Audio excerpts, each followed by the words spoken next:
How to organize your workflows into folders. As you create more and more workflows in your system, you may want to start organizing them into folders in order to stay as organized as possible. Navigate into the Workflow Builder, and in the top right, you can create a folder. In the pop-up window that will appear, you can give the folder a name and then click Save. Now that you have the folder, it will display within your workflow page.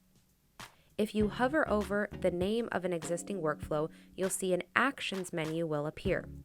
From that drop-down, click Move to Folder, and you can choose a folder, click Save, and then that workflow will be moved to that folder that you just selected. Maybe you want to reverse that action. You have a workflow within a folder and you want to remove it from that folder.